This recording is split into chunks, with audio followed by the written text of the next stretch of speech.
sometimes do like a voiceover thing to introduce, but I think maybe I'll just try to get into the habit of introducing people properly right at the beginning, so I don't have to do that so much. So, welcome to the AlmaMAC. I am your host, Adam, and today we have a very special guest, Evie. Hello. It's great to be here. So this is like I said, a very special episode, very special guest. This is actually going to be part 2 of sort of a cross episode. So we just got done with Science Sucks, the podcast that Evie does, also on CFMU, I believe, right? You're still on the radio?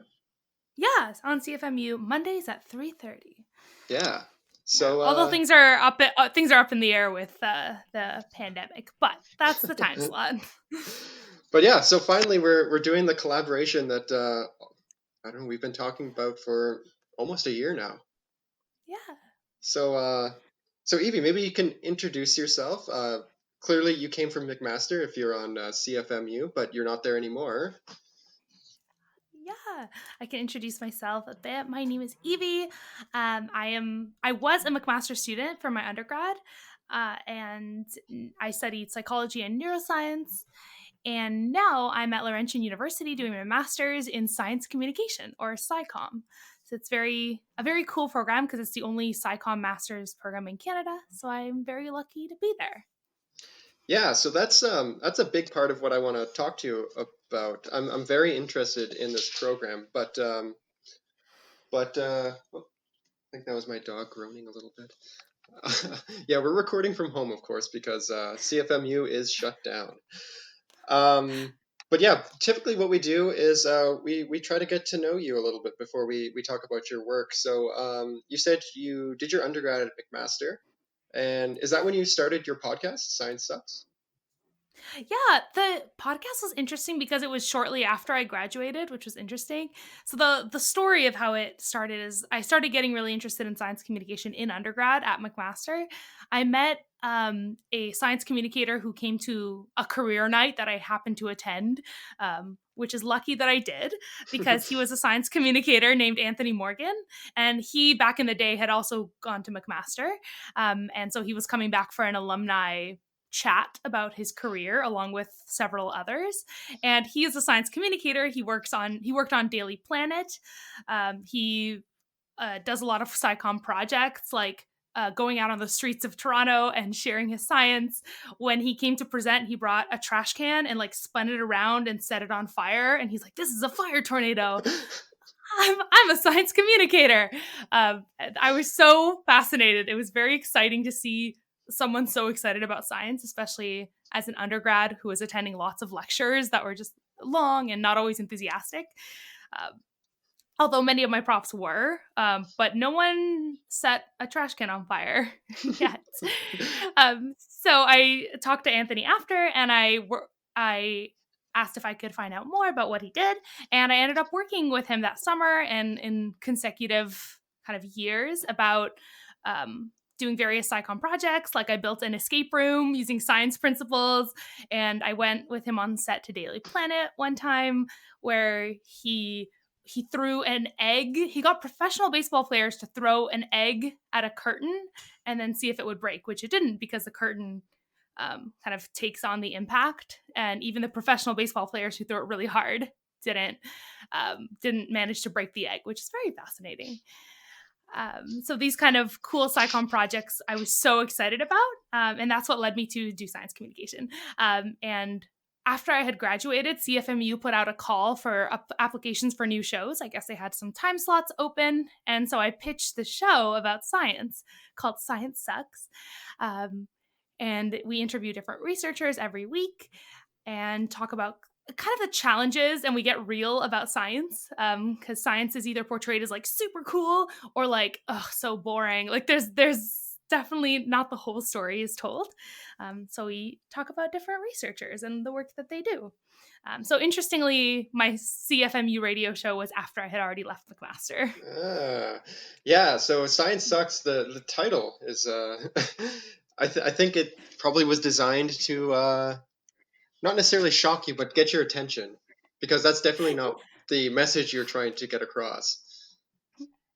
For sure, yeah. I want it to be like cheeky and edgy, and I did message a few friends, and I was like, "Is this okay? Is this too much?" But I think it's a fun title. It's a fun challenge for people to be surprised when they open it. Yeah, and from the episodes that I've listened to, it's always at the end of the day a positive, even if you talk about you know issues within science, hardships that people go through in the science world or STEM world. People stick it out because science doesn't suck. Science is awesome. Exactly, yeah. And some things are very important to tackle, like inequalities in STEM or like the financial struggles that many grad students go through in academia and all these things that really should be said. And they don't take away from a positive experience necessarily. Like they are just a part of it that should be tackled. Hmm. I feel like the more and more I get into science communication while being within academia, the I don't know if it's just me getting deeper into it or if there's a better light being shone on those issues, but it's becoming much more in the forefront of my mind, at least, these issues. I got to imagine that it's because people are spending more time talking about it now. Yeah, of course. There's so many things that I didn't even realize about until I started talking to scientists and doing science communication, like being a parent in STEM and having to take care of your child and like what kind of things academia offers and doesn't. So these kind of challenges that I didn't even think of, Hmm. not being a parent, for example. Yeah. Um, yeah, I spoke to somebody recently who is very passionate about sort of accessibility services and things like that in academia. And I mean, she had all sorts of things to talk about that I had no idea were issues. But I'm glad I know now, so I have a better sense of empathy for those sort of things. Um, right. Okay. So that's the McMaster. That's the Science Sucks. Now, temporally, where are we at? Is this how far away from Concordia are we now? You start Science Sucks. You've been doing that for some time, and then what came next? Yeah. So even before Science Sucks, I was doing a bunch of different projects. Like I had a YouTube channel for a while where I would post like science explainers, and I was still doing that a little bit. And I would give talks whenever I could, like at local bars or at events, or at things like Science Rendezvous in Toronto, where there's kind of a giant playground of events on one day of the year for kids. So all these kind of outreach events were really exciting to me. So I ended up applying to the science communication program at Laurentian, and that started in September. And so it was just Adam and I met in August when we took the Concordia Science Journalism Summer Program, and then in September I started school. And the program is only a year, so it's like a full year, not like 8 months, but the full year. So right now I'm done the classroom part, so I'm out of school, and this summer was supposed to be for internships, which still will happen, just online now. So I'm on the hunt for an internship and doing my research, which we do a major kind of research thesis as well. And then I'll be done in September, and then I will go forth into the world as a science communicator. Interesting. So I didn't realize it was 12 months. So Yeah. so you had to be in Sudbury for the in class stuff that's just wrapped up. What kind of classes were you taking? Oh yes, this is very exciting. The courses we took are very interesting. So in first term in September to December, we had 5 courses to take. So it's kind of like a full course load. And each of them are a different part of science communication. So one of them was called audiences or audiences and issues. So we learn all about knowing your audience and how to understand who you're talking to and how to um, design content for individual audiences. We also had one on learning theories, which is very psychology based. So, how do kids learn? How do adults learn? How do people learn in informal settings like at a science center or at an outreach event?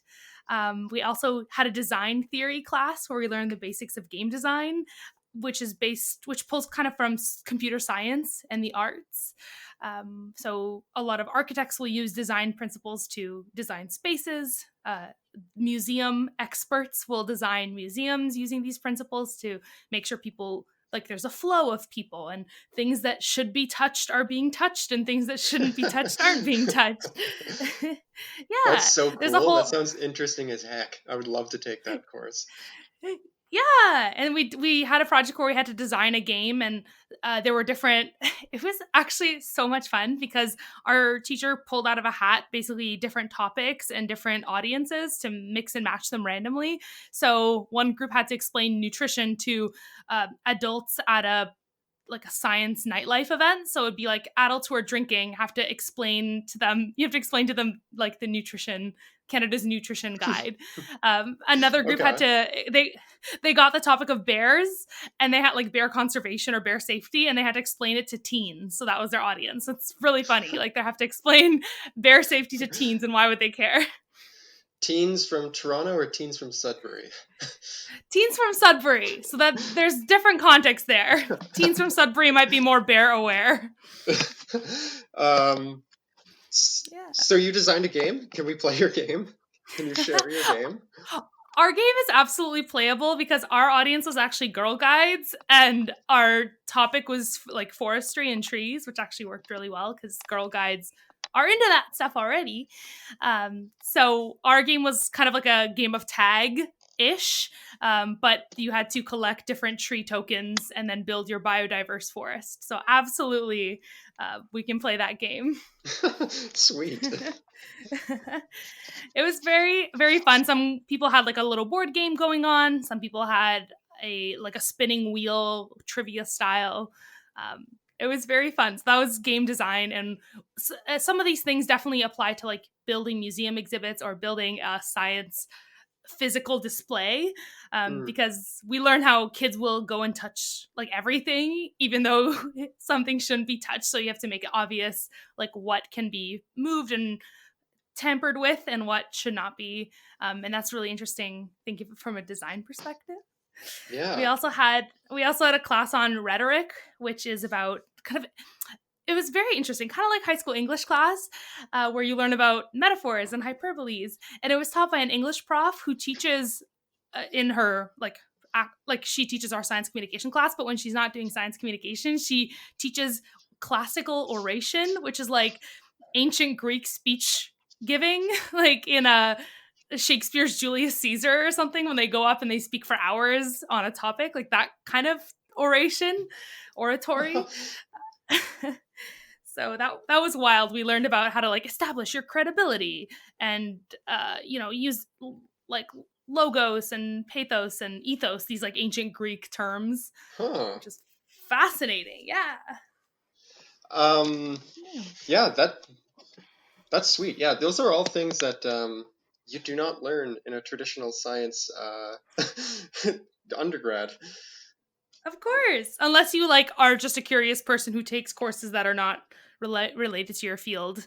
Yeah. But who does that? Like, who knows to do that? Yeah, for sure. Was there any course in particular that you had a lot of trouble with? Like, just was very foreign to you? Was hard to get into the swing of? That's a good question. Let me see.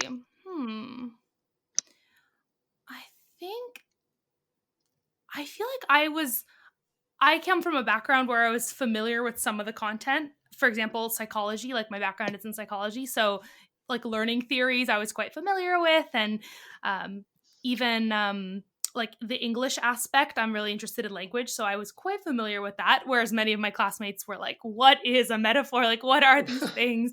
It was kind of overwhelming because if people haven't done language studies since high school, right? But for me, I think a challenging class in terms of the theory was design, because it was a little bit rooted in computer science and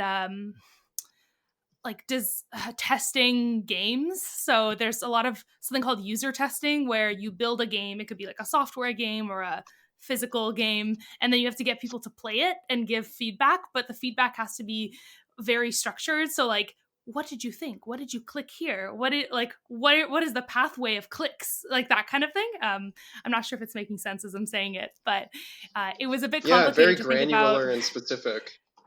Yeah, and I've never done that kind of formal feedback before. In terms of like, if you think about it, if you write something or if you do a project, it's hard to get formal feedback, like a list of specific feedback that has to be improved. So that was really interesting for me to Huh. study. Yeah, I guess Yeah. that's the argument of like having a rubric when you're grading somebody is like a very rudimentary form of that, I guess. Would you say that's accurate? Yeah, it is kind of like a rubric. You have like if you're we had to test a citizen science website. So we went on a citizen science website, like we had one about bird plumage and you'd like record the color of the bird um to for study, like it's like a database. And so we had to ask classmates to give feedback on this website and we had to ask them very specific questions and make sure we hit all our points about like the homepage and this page and like these kind of website design principles, which can seem at first glance like not relevant to science communication, but it definitely is because whether you're building an exhibit or you're building an event which people will go to, or you're even writing a story or designing an infographic, you need to think about like where people's eyes are going or where they're how they're gonna like travel through your experience. So that's very fascinating. Yeah, that's a good point. I guess it's not what I would traditionally think of as science communication, but it's like a skill that you really, really should have to be an efficient one. Science communicator, that Yeah. is. Cool. Yeah, it's like you often think of science communication like, do you give a good talk? Do you write a good article? But there's like behind the scenes, like, do you know your audience? Do you like did you create this an experience that's like relevant to the people? Are Hmm. like those kind of cool behind the scenes science communication we learned about. Yeah. Yeah, we Yeah, did you ever do the 3 minute thesis? Or are I you did. familiar with that at Yeah, all? Okay. Did yeah. you ever meet John Bandler at No. McMaster? Okay. He's Oh yes, yes. I met him briefly through like students who were doing the 3 minute thesis around me, like Michelle okay. Ogrodnik. Maybe you know? Yeah, yeah, Yeah, yeah. cool people.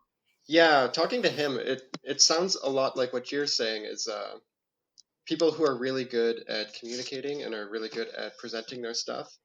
It comes off so naturally and so easy, but there's so much groundwork that goes on behind the scenes that they're experts in that you never would really think about until you really formalize it. And it sounds like that is what your design course is kind of trying to Yeah, do. exactly. For Cool. sure. There's a lot of like I think that a lot of people think science communicators are all like just naturally good speakers or naturally good writers, but it like when you do the behind the scenes work, it becomes really cool. Hmm. That's really nice. So then you said you have a thesis component, and I imagine during this whole isolation period, you're having a lot of time to write that and get working on that. Yeah. In our second term, we have less like coursework and more practical kind of projects. So January to April, we had a few courses that were like how to give a good presentation, is like presentation practice and doing communication plans, like how to outline kind of the goals of your communication, things like that.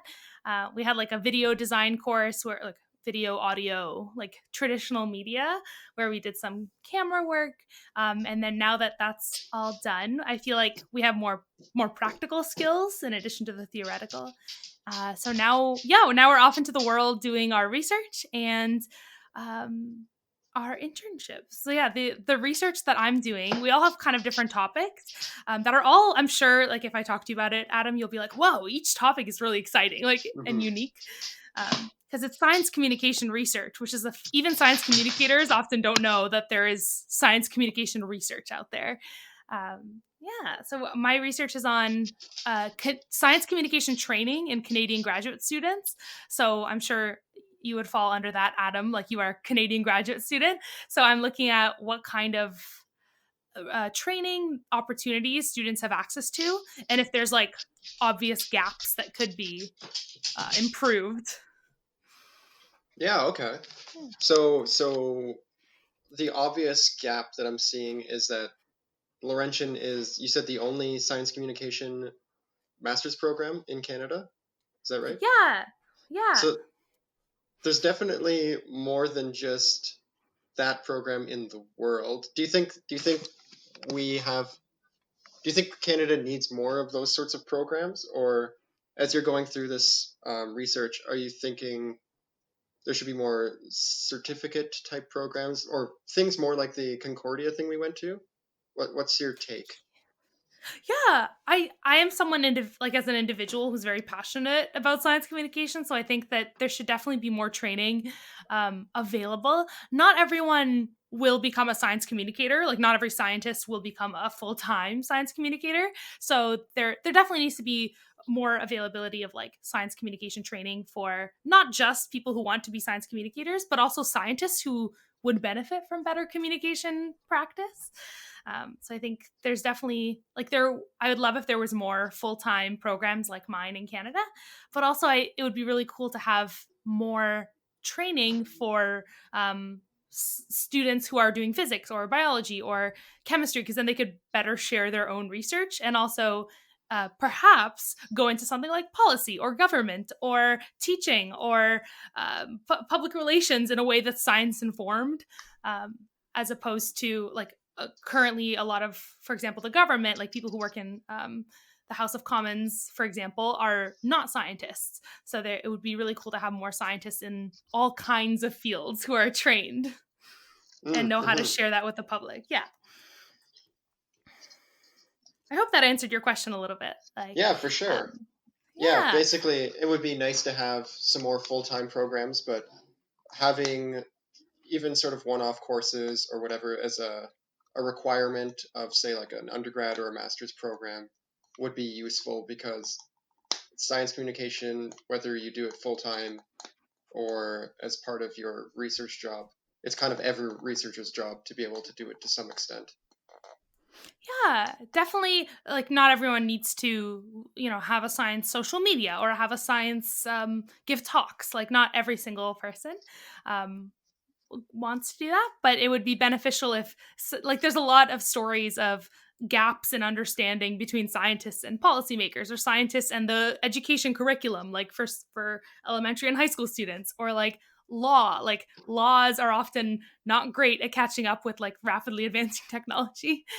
Yeah, So we yeah. definitely need more people to be trained in that. But yeah, it would be awesome if there was more full-time science communicators. And there's a lot of discussion in our program about professionalizing science communication, because there was discussion with my prof and my program about how we don't have like a union or a standard or like a credential. Like you, like for engineers, you can be like a professional engineer and you can get that certificate and then that's your license.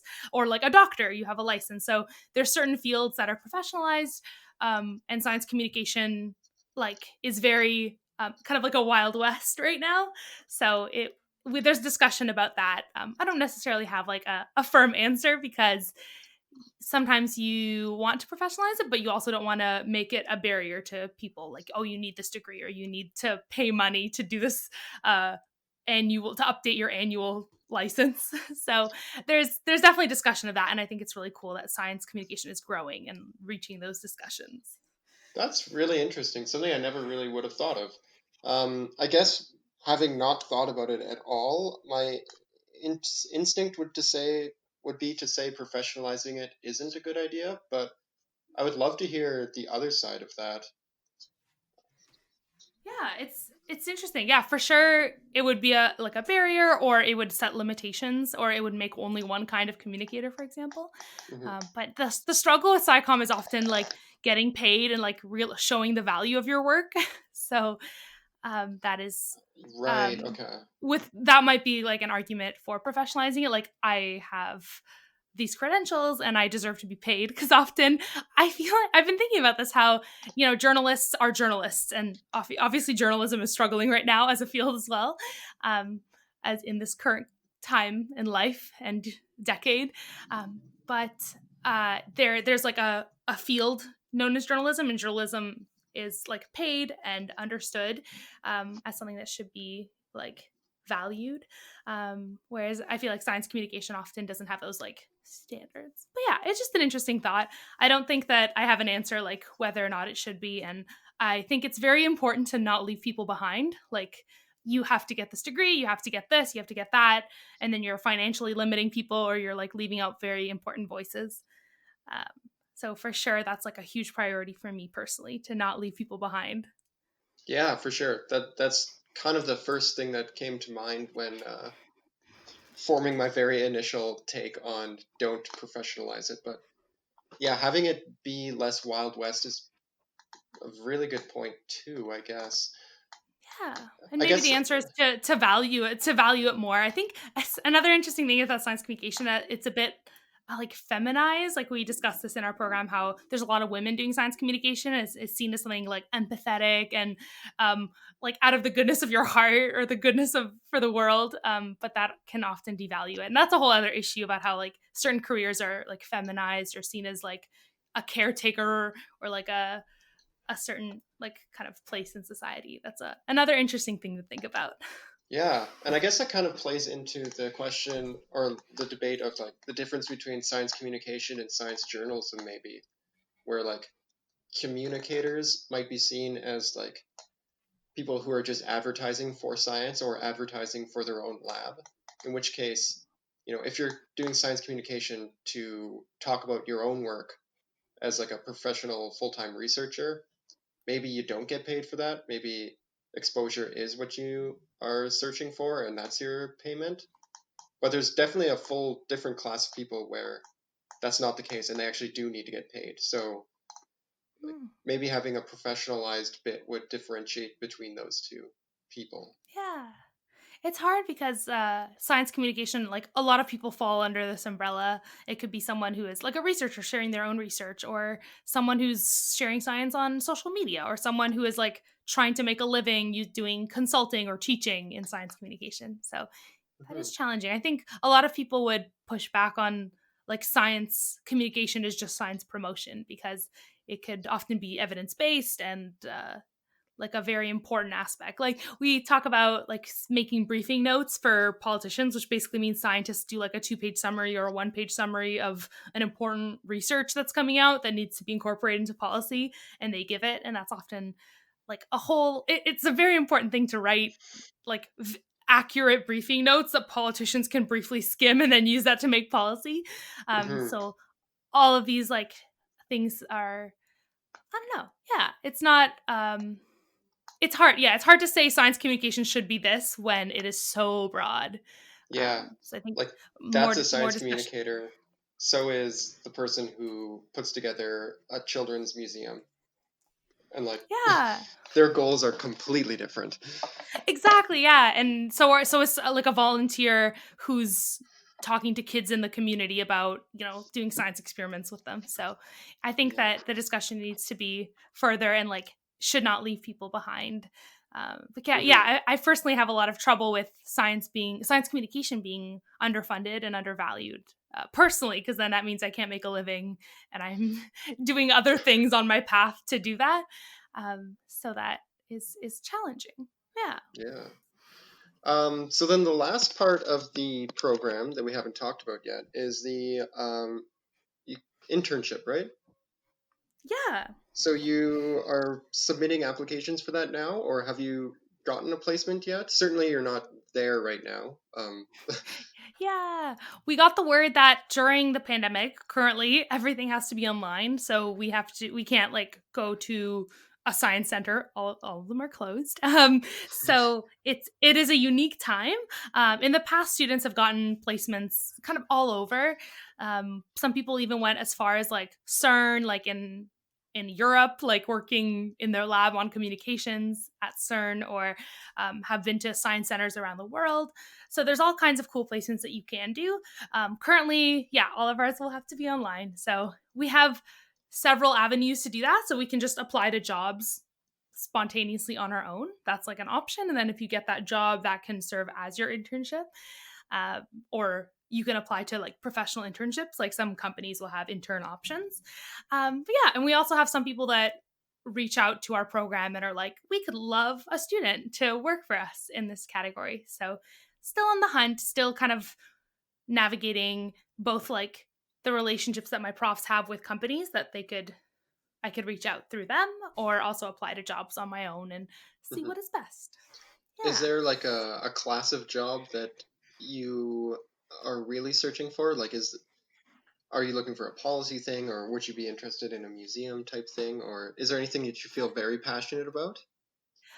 Yeah, our program is very like my classmates and I are so diverse in our interests. It's really one of my favorite parts of the program is that everyone's so different. Like some people want to work in healthcare, some people want to work in policy, some people want to work in public policy and like public health. And so there's so many different things that people want to do.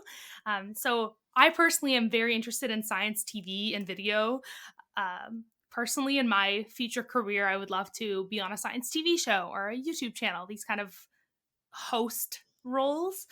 So that's obviously very weird to look for in an internship. So I'm looking for things like script writing or like media, like podcasting, like these kind of jobs in media, which is very interesting. And I think I'm one of the only ones in my program interested in that. So I'm kind of looking at different podcasts and YouTube channels, and but I'd be happy even creating content for like a lab or another organization. Um, I know that some labs and science centers and all these kind of organizations put out cool videos or put out cool content. So Hmm. I'd be happy to be with all different kinds of organizations. Like That, I don't expect to have a science TV show pop up right now, but yeah, anything related to that would be exciting. that's actually an interesting point, looking at labs in particular. And that kind of reminds me of somebody who came to McMaster when I kind of started my master's. I think his name was Andrew Pelling from, oh, he might have been from Queens or somewhere around there. But he's a like a soft matter slash stem cell type guy who keeps an artist in residence as part of his research team. Um, Cool. maybe he would be looking for a science communicator in residence. That could be really cool. That would be really cool. I should ask more about that because I have fewer. I think I have a lot of science communication friends, but I don't have that many like research. Like I don't have that many connections in like the giant research world. So that'd be a good place to look. That'd be awesome. Hmm. Another one that just sort of stuck out to me when I was getting a little bit more interested in looking at science policy stuff. Have you heard of Evidence for Democracy? Yeah, I've heard of them before.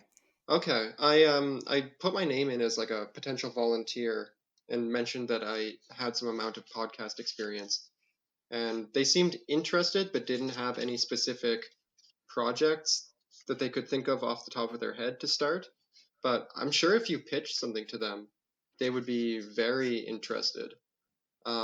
Whether it's just like making some sort of digestible version of their materials that they make, I think that would be a really cool option, maybe.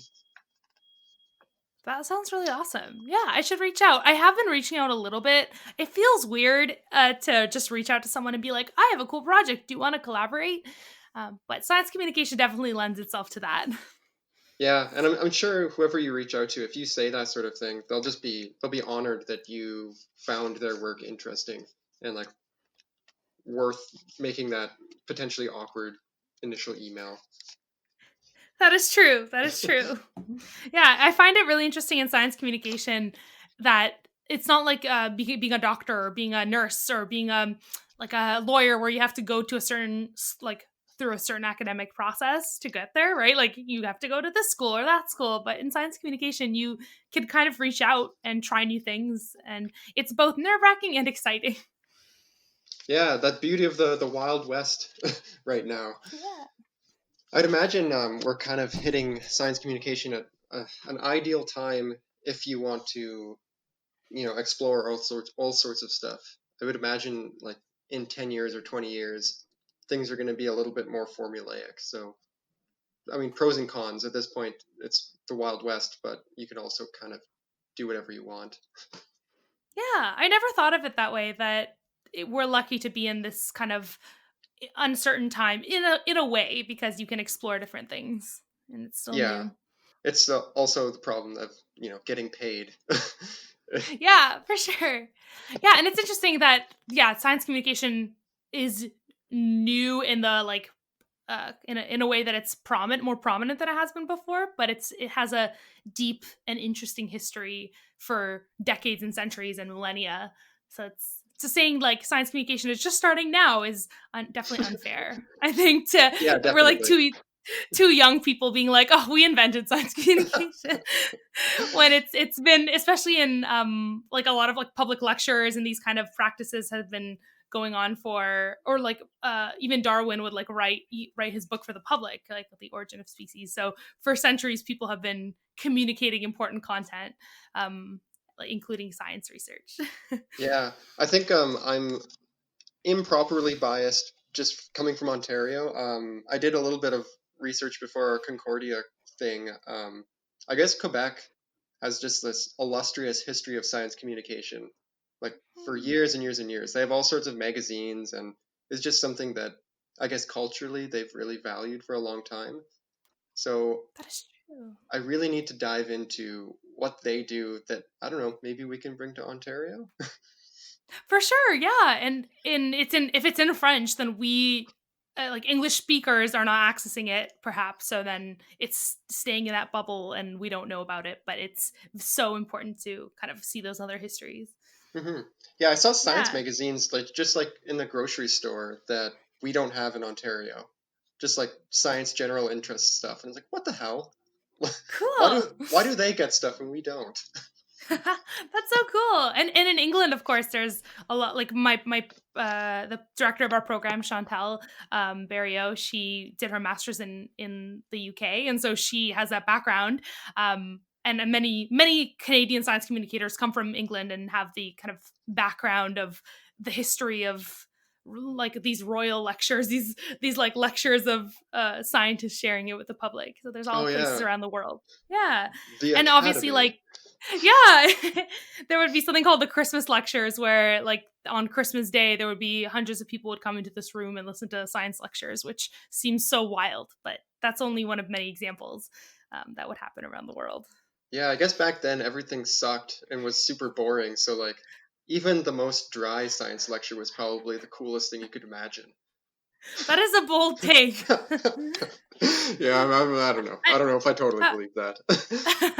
yeah, that's fair. Yeah, I feel like I'm on this podcast like representing science communication, but I'm definitely no expert. And I have been called out before to be like, "Hey, you didn't know this like history of science communication thing, or you didn't know like this other, like you are not the first person to do this." Like, keep that in mind. And I think that's very humbling and very important that we are coming from different worlds. And it's important to keep in mind the people who have done this before us and are still doing it in many different ways. Yeah, that's a really good point. I wouldn't have thought of that. Maybe that's just Yeah. like a young man issue of being very showboaty and pseudo trailblazing, but Yeah. Or when you discover science communication as an individual, you're like, a whole new world. This is so exciting. But it's obviously things have been there before you as well, and we're all learning from each other. yeah, we have our Aladdin Princess Jasmine moment of finding the whole new world. Yes. Cool. All right. Well, maybe we should start to wrap up a little bit. Before we do, though, where can we find your stuff? Certainly, Science Sucks. That is, I mean, probably one of the better ways to find you. But you're on social media too. Do you have a website or something you'd like to share? Or Yeah, on social media, I'm at Science with Evie on Twitter and Instagram, so I'm on there a lot. And I am working on a website that is in progress, and hopefully will be up with like the podcast episodes and my own portfolio and things I do. But that is a work in progress. So if it's out, I'll let you know, and you can link it. awesome. Well, thanks so much. I really appreciate getting this opportunity and having this really cool two-part collaboration episode. This was fun. Awesome. Yeah, it was really fun to be on the show. Thank you for having me. Awesome. And we're done.